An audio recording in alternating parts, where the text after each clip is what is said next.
সবগুলো হাটই প্রস্তুত, গরু, মহিষ, ছাগল, ভেড়া।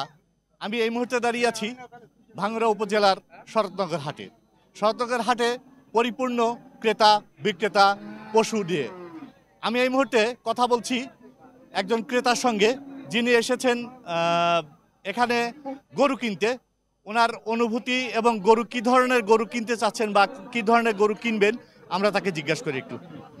আমি ঐতিহ্যবাহী ভাঙ্গুড়ার শরৎনগর হাট বাজার, এখানে সারা বাংলাদেশ থেকে অনেক গরু আমদানি হয় এবং অনেক ক্রেতা আসেন, অনেক কেনাবেচা হয়।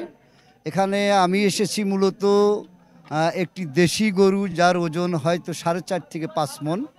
আমি ইতিমধ্যেই লক্ষ্য করছি একটা বিশাল হাট, এখানে গরু এবং ক্রেতায় পরিপূর্ণ হয়ে গেছে এবং আরও গরু আসছে।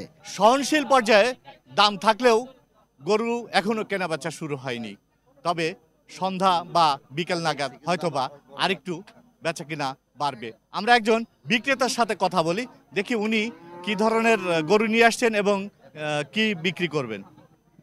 ভাই, আপনি গরু নিয়ে আসছেন? জি, কি গরু নিয়ে আসছেন? এই অস্টাল দেশাল সব আছে আমার। সব আছে? জি, আপনার ফার্ম আছে? আমার ফার্ম নাই, আমরা মলে কিনি, গ্রামের থেকে কিনে নিয়ে এসে বেচি। আচ্ছা, এবারে গরুর দাম কেমন মনে হচ্ছে? দামটা একটু কমই, অন্যান্য বছর চেয়ে একটু কমই মনে হচ্ছে। একটু কমই মনে হচ্ছে। জি। তাতে আপনারা লাভবান হইতে পারবেন তো? আমার লসই হবে এবার, এই এবার বছর লসই হবে। জি। এই ছিল আমাদের সর্বশেষ শরৎনগর হাটের পরিস্থিতি।